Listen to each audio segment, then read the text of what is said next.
Okay, so here we are, another video where we've got like a bit of a strange sort of setup on this, and you just need a bench, because what I'm going to try to do, I'm just going to explain it a bit more detail. It's a bit hard to see, but I've got the band around my right leg, so it's trying to pull in again like all the other ones, where I've got it looped around there and it's trying to pull it inward. All right, so I'm trying to create a poor alignment.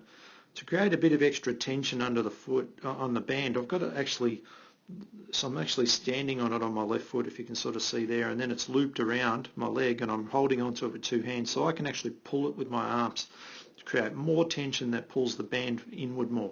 Got a bit more control than when I just have it tied to a pole, so I can loosen it off with my hands if it's too hard. Now all I'm doing here, now this is where I'm going away from the loaded of the hip action that I showed before with a single leg deadlift. This time we're sort of like a partial squat. It's not a full range squat, and it's not meant to be. It's only meant to be partial. I just want to create the end range part of through the quadriceps there, so I can get a huge amount of the strength just at the end part of the knee. I'm not really looking at building all of the quadricep like I would with a full range squat that's maybe down to here. I'm not looking for that. I'm just looking for this end range one, work on that VMO specifically, with a little bit of glute involved, and definitely with the foot involved, which we saw a minute ago. I need that foot to be working. So that foot's going that way, the glutes are going this way.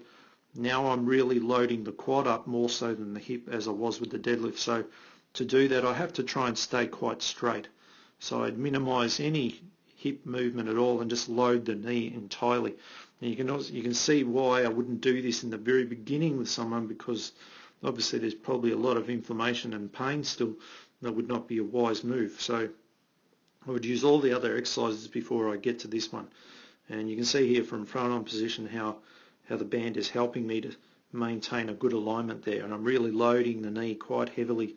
You can see there's quite a good alignment and the band really working hard. So that VMO is really working big time, as are the glutes. My foot probably, I wouldn't say it's working hard, it's just doing what it was supposed to do. It shouldn't fatigue like the other guys because it's programmed to be that way. It just will fatigue if you're weak through that area or if you're very unstable. Right? So this is quite a unique exercise to help you to create that end range position where obviously usually there's a lot of pain. Quite difficult to work with this one. And then obviously afterwards you could probably try to do your full range squats by seeing if you can get all of that stuff you've just worked on into the full range movement. Now the next one I'm going to do is another single leg stance. This one is probably the most unstable of the lot. Really transitions well with walking and running. Alright, so there's a bit of a setup involved. You can see how I tied the band to the pole again, and I'm just going to fast forward this, and I'll bring out like a small sort of box. I could probably have gone a little bit higher if I wanted to. I don't really need it to be too high, but it's just like some sort of a small step that you can stand onto that helps you to sort of build in almost like going upstairs. Now this is where I've got that partial squat again, but with a little bit of hip this time.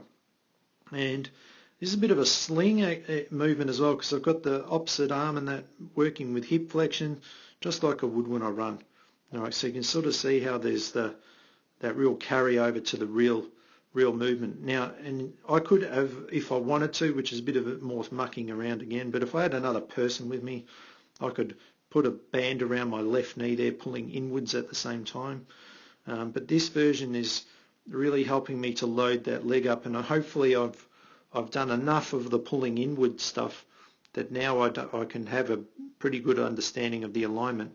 Now the band that's pulling backward is trying to really load my glute into the hip extension that I would use if I was to come straight out into, this is where that stance leg would then move into its hip flexion and really transitioning quite well. But this is quite a good stability exercise to finish with. There's a lot of sideways frontal plane movement here that can happen. So it could be a breakdown at the core and the pelvis. So that's where it's a little bit more hip.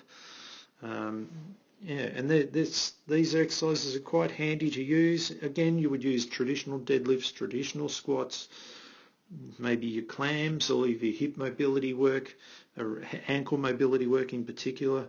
even foot stability drills, all of those things would all complement to help these particular exercises. So there's no sort of, you just do this and you're all good. You may need a lot of the other stuff around this.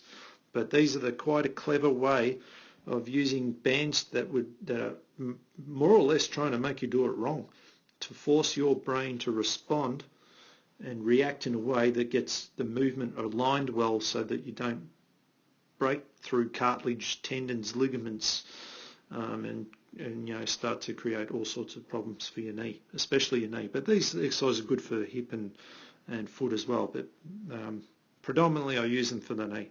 All right, so I hope you've enjoyed those videos, and they're giving you a bit of an insight into how you can use resistance bands to build into your training and correct some of these problems for patellofemoral pain. So